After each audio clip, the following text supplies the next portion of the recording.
Hello, everyone, and thank you for joining for another episode of the Peace Podcast. Today, I am super excited about this conversation. It is a topic that I have wanted to record on for quite some time, but have not had the expertise that I needed to record. And so today we have this expertise. So my guest today is Sarah Intelligator, and she is a divorce attorney in LA. And she is practicing family law and has been practicing since 2008. And she's also has been a yoga instructor since 2000. And so she has written a book and has found a way to collab those two things to help people to holistically and in a peaceful way deal with relationships, divorce, and all of the things that come as a result of those things. So, Sarah, thank you for joining, and I'm super excited to have you here. And before we get started, I just want you to tell them where they can find you, as well as add anything else that you want to add to that introduction. Yeah, no, thank you for that glowing introduction. I think you covered everything. They can find me at my website, which is lafamilylawpractice.com, or my Instagram, which is sarah.a as an apple, .intelligator.esq. Okay, awesome. Thank you for that. Okay, so a lot of the content that I post is about peace, and divorce and co-parenting and all of the things that come as a result of that aren't usually synonymous with peace.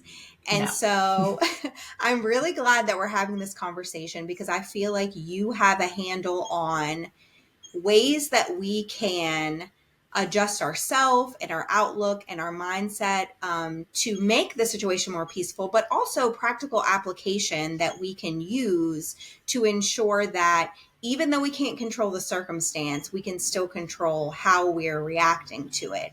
And so with that being said, what are some mindful practices that you suggest for individuals who are going through the divorce process to help them to really remain in that peaceful state throughout the process? I think it's different for everybody, obviously. I think that participating in some sort of counseling or therapy or group counseling or like grief counseling, because I think a divorce is a form of grief. Anything where you're able to articulate your feelings and get some feedback, I think that's really therapeutic and helpful. I think that also spending time with friends so that you are surrounded by positivity and your mind is not focused exclusively on this drama that you're going through. There's this really amazing story. It's like a Buddhist story, but I love it because I think it's so applicable that I share with my clients when they're really, really despondent. And the story basically goes that this man is walking along and he sees the Buddha and he gets really angry at him and starts yelling at him and calling him a heretic and whatnot. And the Buddha turns to the man and said, "I have a question for you. If I were to give you a gift, or you were to give me a gift and I did not accept it, who would that gift belong to?" And the man says, "Well, me." Right. And the Buddha says, "Well, so too, your anger, if I don't accept it, it belongs to you. It doesn't affect me." So I always like to share that with people because I think it's such a great reminder that we don't have to accept someone else's negativity and anger. And if we don't accept it, it belongs to them, not to us. It doesn't get to affect us. Yeah. And so when you're thinking about not accepting someone else's anger, like what does that look like in practical application? Because I think my listeners, as well as myself, know that, especially when you have kids inside of this scenario, like you can't cut off all contact. So which would be the easiest way, right? But how do you, when you start to communicate with a person, really allow yourself to not accept the anger that they're trying to place onto you? Yeah, I think it's much easier said than done, honestly. One thing that I remind people that I think is really, really important is that if you get angry, that that person still has an emotional hold over you. And you're still emotionally connected to them as long as there's some emotion that you're attaching to them, whether it's anger, sadness, or happiness. And we're human. It's really hard to separate, especially, one of the reasons we get divorced is because we can't necessarily co-parent. We can't reach agreements on how to raise our children. And so to think that now that we're suddenly getting divorced, we're going to be able to do that. Well, if we were able to do that, we wouldn't be getting divorced in the first place. So it's something that is really much easier said than done, obviously, but it takes a lot of self-love to say, this person does not have power over me. This person cannot control my emotions, whether that's meditation. I've heard of like doing a guided meditation where you envision a ribbon connected to your heart and the other person's heart, and it's connecting the two of you. And like, as you're meditating, you take a pair of scissors in your mind and cut that ribbon. And so you're cutting ties with that person. I mean, again, we're talking about all of these wonderful tools that we have versus practicality, right? Where I know people who 20 years later after their divorce, they're still, angry about something that happened. And really it's negatively affecting them and their health. So you have to make a decision. You have to make a conscious choice that no matter how upsetting that something someone does or says is to you, that you don't want it to impact your health, your physical health, your mental health, because our mental health affects our physical health and our well-being. And they don't have that power. They don't have that hold over you anymore. Do not give them that power. Yeah, that's 100% it. And something that I had to resolve with myself in that circumstance as well was that there's no point in breaking ties with this person relationally if you're still going to allow them to have the same effect over you as they did when you were there. So if you're still letting their anger penetrate into your emotional state or even like your physical well-being, then what was the point in leaving the situation in the first place? And so I resonate with that so much. And I think that it is very difficult, as you mentioned, something that I know a lot of people that I talk to have been able to resolve that in their brain, but they're like, well, then what do I do? And something that has really helped me is to have like some one-liners that I just have in my back pocket. Like if they're texting me or if they're speaking in a derogatory way to me, that I can just say to help me reframe my brain and give me kind of like a pause to reframe my brain around it so that I'm not being affected by the things that they're saying or the way that they're acting toward me. And another thing is that I think that we forget that the way that they're treating us doesn't say anything about us, but it says everything about them. But oftentimes we interpret that as, well, they're angry because I did something wrong and now I have to defend myself. Well, And nobody can push your buttons more than your ex because they know exactly which buttons to push. And so they're doing it deliberately a lot of times to get a rise out of you. And if you do give them that rise, that reaction, then you're letting them win. And I think that there's, again, when you have children with someone and they do things that impact your children, it's so infuriating. There's nothing more primal than like a mother or father who's like trying to defend their children. And so, but again, you got a divorce. You literally have to divorce yourself, your emotions from this person. Mm-hmm. And I do think like, journaling, therapy, anywhere where you get it out of your brain, get your emotions out of your brain and get them onto a piece of paper or onto someone else or, somewhere so they're no longer held inside. I think it's a really great release for the nervous system. And, again, it's talking to people, having people as a sounding board. They can calm you down. There are many things that you can do, but I think communication and, really kind of talking yourself down off the ledge, essentially, like our go-to response may be to react in the moment, but then take a step back and say, look, I'm observing myself react right now. Why am I reacting? Why am I letting this person get under my skin? And what can I do to not let that happen. So be really, really self-aware. Yeah. Yeah, for sure. And self-awareness is hard, I think, when you've been in a relationship where you filter everything through the lens of how that person is going to feel. So this is just another example of how that happens. And so that healing process really allows for the self-awareness. And you mentioned before how much more difficult it is when there are children involved, because your primal nature comes out and you just want to protect them. And so how can, in those situations, emotional intelligence really help you to remain consistent with what's in the best interest of your child, as opposed to what feels better for you or what's going to, retaliate against the other person? I really love asking myself the question, why? Because I feel like when you go to a therapist, that's pretty much all they do is they ask you why. So you could be your own therapist. So taking a step back and saying, why am I reacting like this? Why am I trying to say something or defend something? A lot of times I feel that parents, they don't necessarily use the children. They both love their child for the most part. They have different ideas of how to maybe express it, which is part of the reason they're no longer together, because they just show love in very different ways, or they think what's best for the child is very different. They kind of have very different value systems. And so, kind of knowing that the other parent may actually also be coming from a place of love.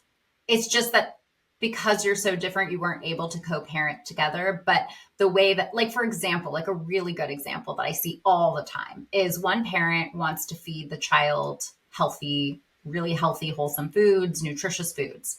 The other parent is like, oh, fast food, sugar, cookies, cakes, whatever. They're a child. Let them be a child. And that creates a big disconnect and a big area of contention, because the parent who's like, oh, let the child be a kid, thinks that letting the child be a kid and have a childhood and just eat cakes and cookies and enjoy their childhood is the mentally healthiest thing for a child. Whereas the other parent thinks that health food and feeding nutritious foods and avoiding sugars and refined, processed foods is the better thing to do. Neither one of them is necessarily wrong, because they're kind of coming at it from different angles. Like one is coming from like a physical health and one is coming more from like a mental health perspective. And, maybe if you side with one or empathize with one parent more, you might think that that parent's right. But like in general, they're both coming from a place of love and what they think is best for the child. So kind of thinking about it in the sense that like the other parent is coming from a place of love. They're just different ways of showing it might be helpful to kind of put things in perspective. Yeah. And so something that I had to resolve with myself and was really hard was that the other parent doesn't show love the same way that I show love. And so, though my child who is with me more might resonate more with the way that I show love, it doesn't mean that what he's experiencing elsewhere isn't love. And so, the emotionally intelligent thing to do in that situation is explain to my kid that people show love in different ways. And just because it doesn't look like the one you're used to doesn't mean that it's not loving. It just means that you don't quite know how to receive that in your little tiny brain yet. But I can show you how to do that, as opposed to saying, well, I'm the only one who actually loves you and no one else is going to love you like I love you, because then that causes emotional dysregulation in your child when they feel like only one person is safe, Yeah, or that one person, if you're putting down the way the other parent loves and saying it's not really love, then you're telling your child that your child is not loved by the other parent, Yeah. which then sends the message that the child is in some ways unlovable. And then they grow up seeking love in maybe more negative ways because they just need to find love. They need to feel love. They feel unlovable. Their self-esteem is affected. So I think in a much broader respect, you're making a really amazing point here, which is that, we can hate the other co-parent so much and we can think they're like vile and evil and all these horrible things, but it's the way that you speak to your child about the other parent that doesn't hurt the other parent, it hurts your child. So as difficult as it may be to speak highly of the other parent and say nice things about the other parent, no matter how much you detest this parent, no matter what horrible things that parent did to you personally, it really negatively impacts children to hear that one parent doesn't love them, or, a lot of times, like you'll see a scenario where someone was cheated on, there was an affair, and that person wants to punish the other parent. And so they do that by bad mouthing that parent to the child. Well, then the child feels like, well, so, daddy or mommy didn't love me and they abandoned me and they chose a different family over me. And, your child is half you and half the other parent. And so if one parent is bad, they know that one half of them is bad. Yeah. Yeah. And something that popped into my brain when you were talking is like, there's this high conflict situation that can arise during the actual divorce. But I want to give some people hope that just because the divorce process is high conflict doesn't mean that the duration of their time co-parenting with this person is going to be or has to be high conflict. So in your experience, what are some ways that you've seen like this high conflict divorce turn into something that actually was a harmonious situation? I've seen it. I've seen it many times. So there is hope. I had this one case, one specifically comes to mind because I don't really, for the most part, unless there are some, post-judgment issues that come up, I don't really see my clients after they get divorced. I don't have a check-in. So I had this one client who did need me down the road for an issue, and she had a really, really bitter, contentious divorce. They were really at it, and the husband had he had a new girlfriend, and I think the new girlfriend was which happens a lot of times. The new girlfriend comes in and she wants to prove how much better she is, and so she takes the reins and is kind of fueling the divorce and the acrimony during the divorce. But in this particular instance, the client called me many years later for another issue, and she said, "Oh, by the way, he and I get along so well now." And I was like, "What?" After everything you did to each other? Okay, great. I mean, I'm happy to hear it. So it is possible. Obviously, the ideal situation is to not make the divorce so acrimonious that the relationship is then irreparable down the road, because you're gonna have to co-parent, you're gonna have to be at birthdays and graduations and weddings and then have grandchildren together, and you're stuck with this person for life if you have kids with them. So it's better to try to make things amicable. And one thing I always suggest to people in the really, really highly acrimonious situations is get a co-parenting counselor. Somebody who's going to help you navigate disagreements. Someone who's going to, when something comes up, instead of yelling at each other and duking it out and saying really disrespectful things to each other by text or email or whatever it is, just go to a co-parenting counselor, book a session. That person will be familiar with your case. And anytime you have an issue, you go, you talk it out. This person helps you navigate the conversation in a respectful way. It's like a really good tool for people if it's available to them. Yeah. So speaking of that, most of the time, when you go into those type of counseling situations, the counselor will talk to you about setting boundaries, because it is a really difficult thing to have this person that you talk to all day long, every day. And now you're fighting with them, and now you're divorced, and now they feel like they have full access to you.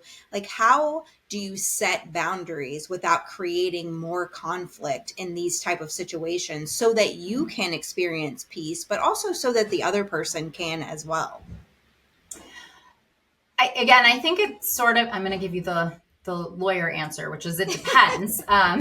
Because I think it depends on the person and it depends on the scenario. Like two reasonable, rational human beings who just happen to not see eye to eye, and that's the reason they got divorced. I think that they can speak to each other respectfully. They can say, look, I am happy to communicate, but I prefer that we communicate only about certain things, or, please keep your messages short or brief or to the point, or, there's a way of communicating in a very polite and respectful way that most people would be receptive to, they would understand. Then there are those people who are deliberately trying to push your buttons. And, like you mentioned earlier, having a phrase or a word that you can type in when you get a horribly disturbing text message, and that just helps you distance yourself from it. If somebody continues to just hound you and harass you about something, you've already given them a response, it's perfectly fine to say, I feel like I've adequately addressed your concerns.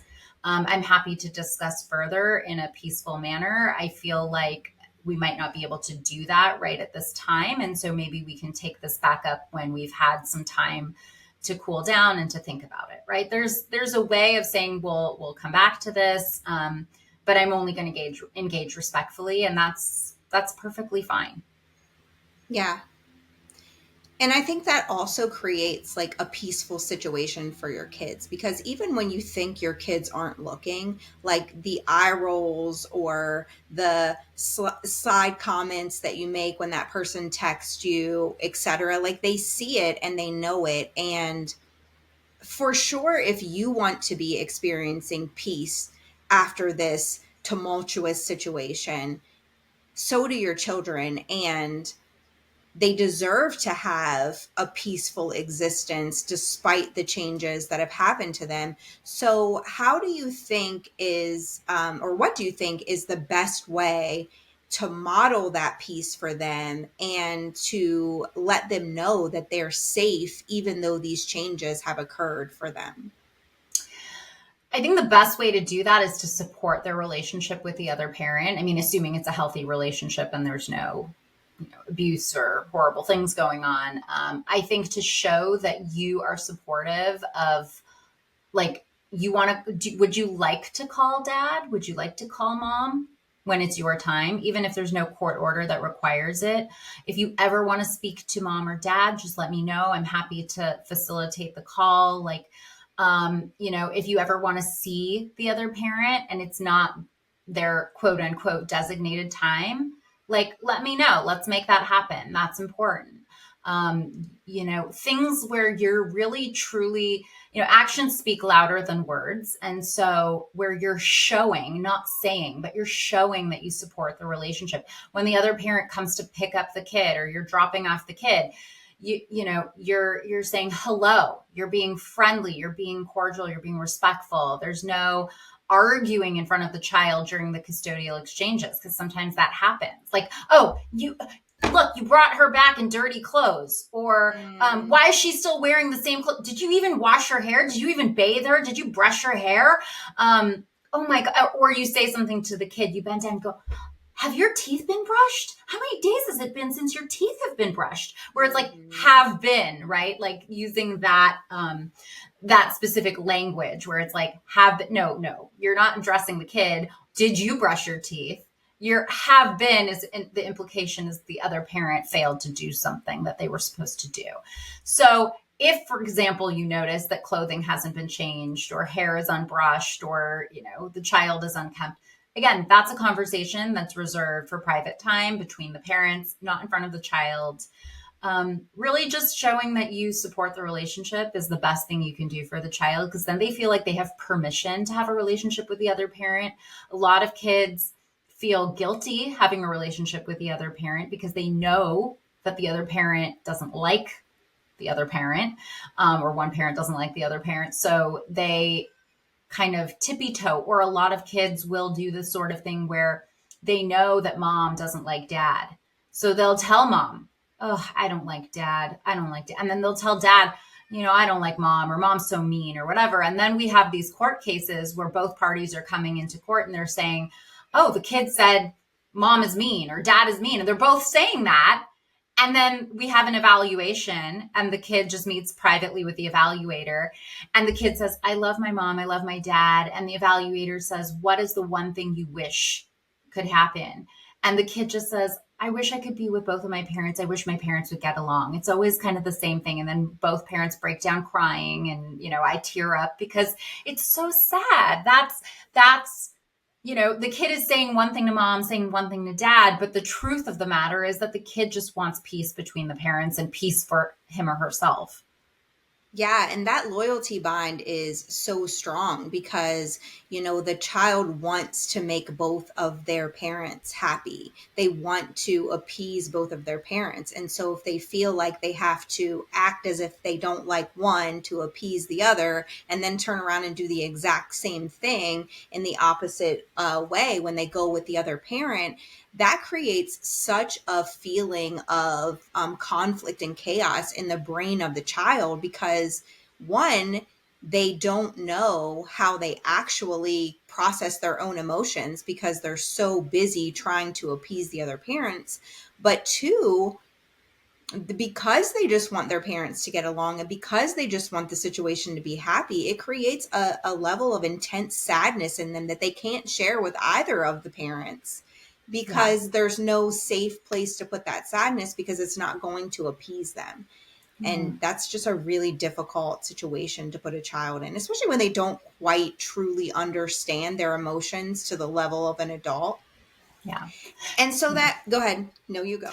I was just going to say that, and I think even more so, just to extrapolate beyond that, it creates people pleasing behaviors into adulthood where they feel the need to please people. And so they might choose a partner for the wrong reasons and in turn end up choosing the wrong partner.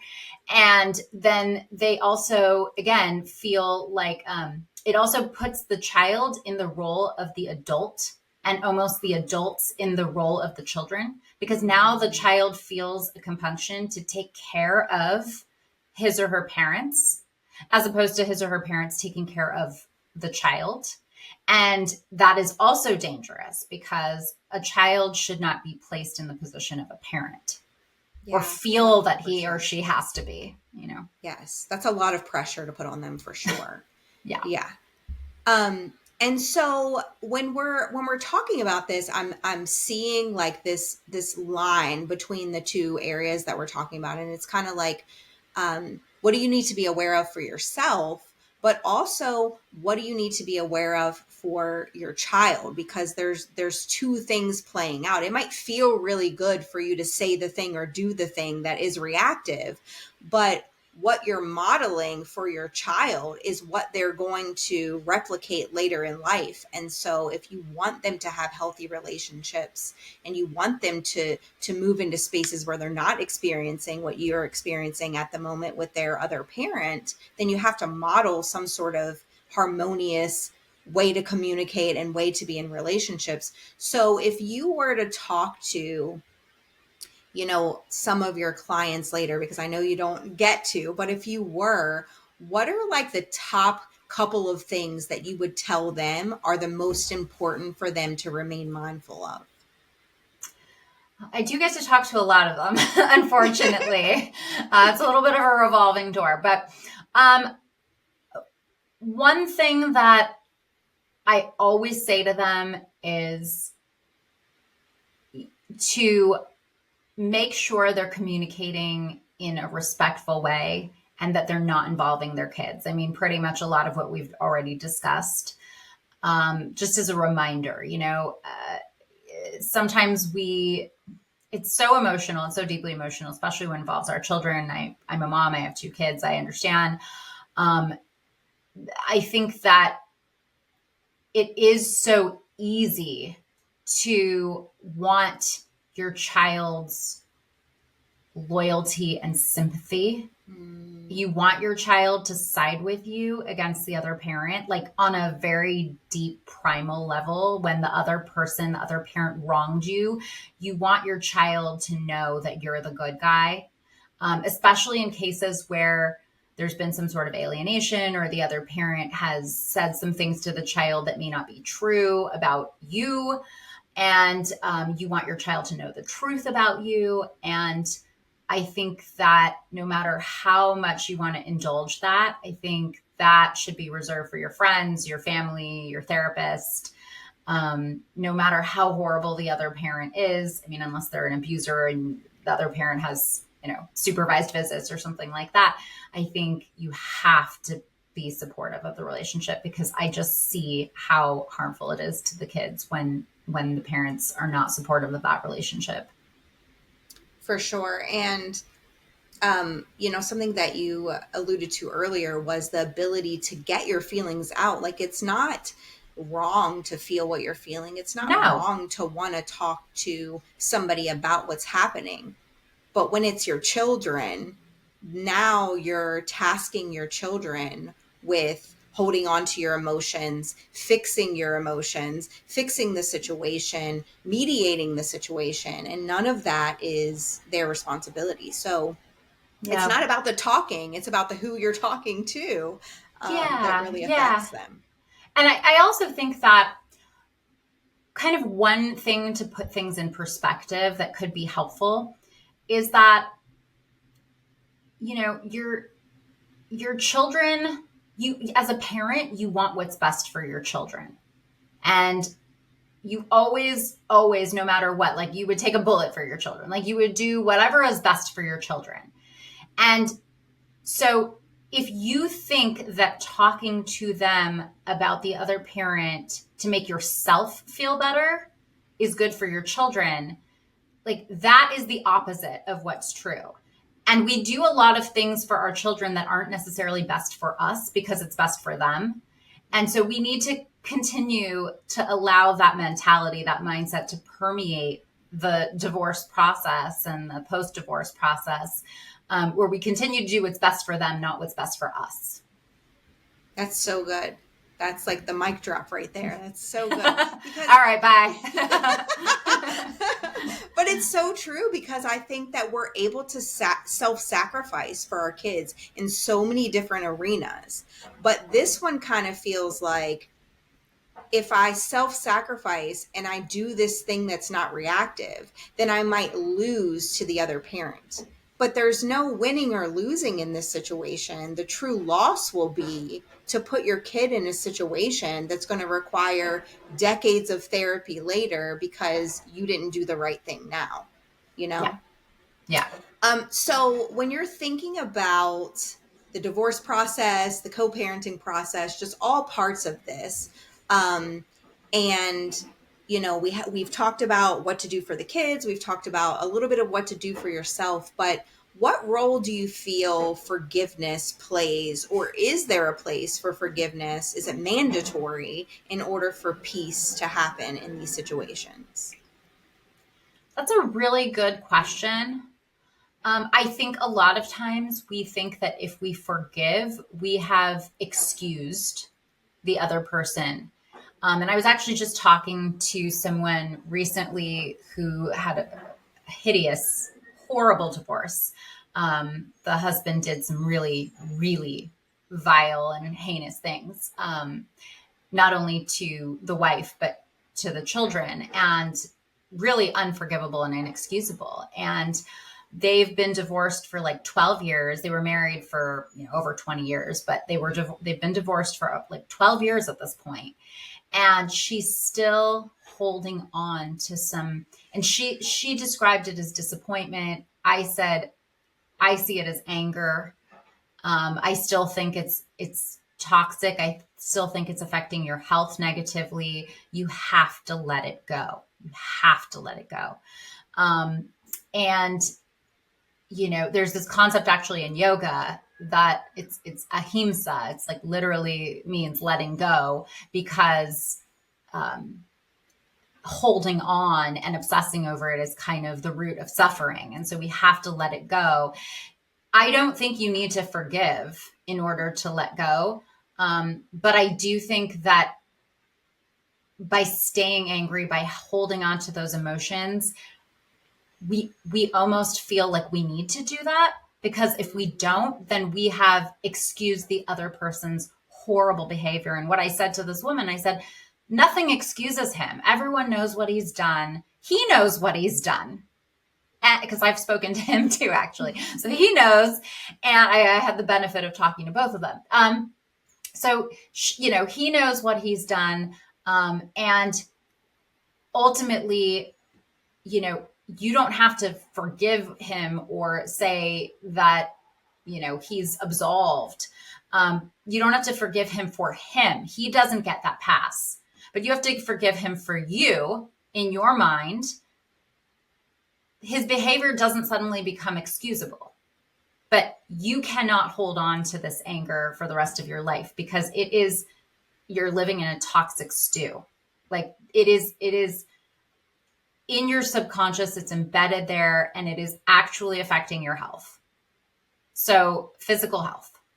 So, I do think that if we don't necessarily view forgiveness as excusing, and we view forgiveness as something that we're doing for ourselves, not for the other person, then it's something that we can ultimately do. Yeah. And should do. Sure. Yeah. And I like the way that you explain the letting go part, because I think that a lot of times we skate past or look beyond the fact that when you hold those emotions inside of your body quite literally is at a state of disease. And when it is, that's when you start to get sick and notice these symptoms and all of these things are happening. And you're telling yourself, I don't know why these things are happening, but realistically, it's because you're not allowing your body to get to a state of peace, because even if you're stuffing it, you're still letting it rest inside of you. Yeah. And yeah. and that's something that I think that just with Western medicine and just all the things, we go try to get a pill to fix it and all of that, and it's like it's not working. Well, that's because it's not going to, because you're quite literally doing it to yourself, Yeah, absolutely. And I mean, you're not forgiving for the other person. You are forgiving for yourself, or at least letting go for yourself. And what I said earlier, it's like if you're still angry or you're still holding on to something in some way, then you're still emotionally connected to that person, and you're allowing that person to have a hold over you. The person who you wanted to divorce and who you did divorce still has a hold over you. You cannot allow that. Like, that's strictly like for the purpose of having a win. You cannot allow that. You need to be the victor. You need to win by letting go of that hold, so that person no longer has control over you and your emotions. And so whatever you have to do to let it go, but know that they don't get to get away with it just because you forgive them. That what they did stands, and the consequences, they have to live with those consequences. And if you believe in karma, their karma will get them, but like that's their problem. That's not your problem. Yeah, for sure. And so as we're coming to the end, there's this quote that I've seen, and I want to get your take on it. This is for our listeners who still feel the need for retaliation and to hold on to making them pay for what they've done. And I just want to get your take on this, because I've seen it in different forms on memes and people, saying it over and over again. But it's something along the lines of, you can't be good to your kids if you're being ugly, abusive, insert word here, belligerent to their mother. Do you find that to be true, or is that a misnomer? Yes, that is 100% true. Yeah. That's absolutely true. Yeah. Because that is your child's mother, and she made them, and they are half her, and they need to have permission to love and have a good relationship with their mother. And if their father mistreats their mother, then they will learn that that is acceptable, and that is never acceptable. Yeah. And I would say that I agree with you wholeheartedly, because I think that, and this goes both ways, but for the listeners who are still on that stage of wanting to retaliate against the other person, I would encourage you to take this to heart, that when you're hurting the other person, it may not even be landing in a hurtful way with that person, but the hurt is going to land on your kids, regardless of how the other parent responds to what you're doing or saying. So if your true intention is to love your kids and to be healthy for your kids, you don't have to like the other parent, but just being cordial and allowing for the situation to be as peaceful as it possibly can is what is in the best interest of your kids, regardless of how you feel about that other person. Yeah. I mean, if you really truly love your children, which I think most people really truly do love their children, um, and your children would not exist without the other person. So maybe kind of shifting your view to, well, no matter how much I hate this person, I ultimately need to have gratitude for this person, because my child, who I love more than anything in the world, would not exist without that person, and kind of putting things in perspective that way. But, ultimately it sounds cliche, but I think the best revenge is living well. So live well, and you know, don't obsess and stay trapped in the relationship that you left and hopefully washed your hands of. Yeah. And I don't know if you can have two mic drop moments in a podcast, but I feel like we've had two, because that was good. The best revenge is living well. It's so good. And so before we go, I want you to talk about your book, because I know that something that I did when I read your bio and was like looking up your information, I was like, a lawyer and yoga do not feel like the two things that I think would go together. And I love what you've done with those experiences and the book that you've written. So let's talk about the book and tell everybody about the book and where they can actually find it. Okay, I'm going to try to make this as brief as possible, because I could talk about this for like 2 hours, but nobody has that kind of time or cares to hear about it for that long. So the book is called Live, Laugh, Find True Love. It's available on Amazon or wherever books are found. The premise of the book is that I wanted to be able to get to people before they got to my office. Obviously, once they get to my office, I can't really help them find a meaningful and good relationship and healthy relationship. So the impetus for this book was, I coined the term holistic divorce and family law to describe my style of practice, which was sort of implementing my tools as a yoga teacher into my tools as an attorney, and really honoring the human experience that is intrinsic to family law specifically versus other areas of the law. And I try to guide people and lead them to a better place when they leave my office than they were when they walked in. So that got me sort of thinking, like, holistic. Well, what if I can get to people before they get to my office? So that's why I wrote the book. And the book is essentially reverse engineering relationships. Where do relationships go wrong? Why do people get divorced? I found these 6 patterns that were present in virtually every single relationship that failed, every person who walked through my door. And I identified these patterns. And in the book, I talk about how we can avoid these patterns by kind of doing something different. And I give examples and examples of clients and where people went wrong. And I think the book is really great for anybody who may be younger and is, just looking to get into a relationship. Maybe they're single, maybe they're in a relationship and contemplating whether this is, really a lifelong commitment or maybe not. But I think that the book is really, really amazing for people who have been through a divorce, because I think everyone deserves to be loved and to love in a healthy way. And everyone deserves to be in a good, meaningful, fulfilling relationship. And having been through a divorce, I've been through a divorce myself. I'm remarried now, but having been through a divorce, there's no better time to self-reflect, to say, what happened? Where did things go wrong? How did I contribute to the demise of the relationship? And how did my choices lead me here? And there's this amazing, I think having gone through a divorce and gone through it, you have even greater power of introspection at that point, because you really now have experienced it.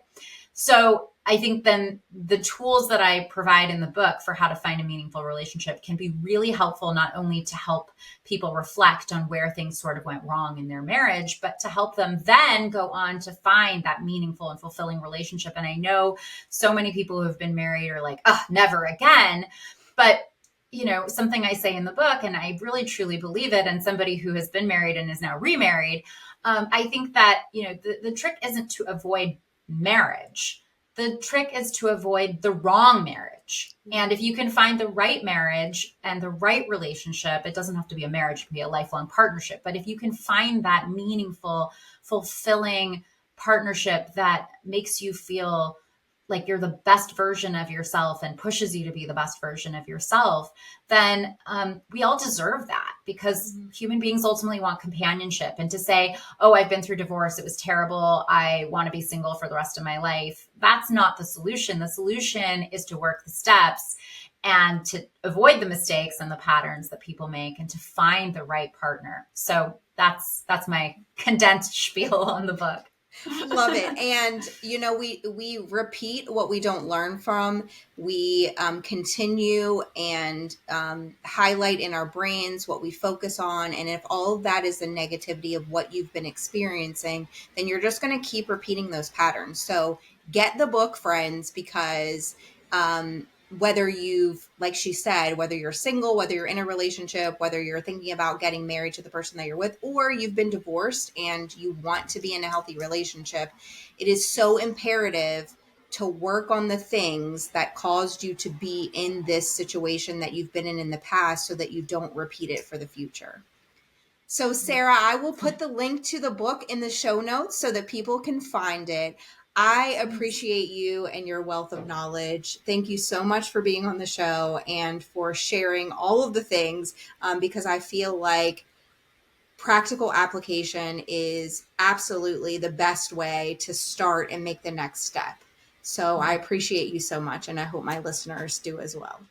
Yeah, I hope they appreciate those mic drop moments, because, 2 in one episode. Come on, guys. 2 in one episode. I mean, really. Come on. Thanks for having me on. I appreciate it.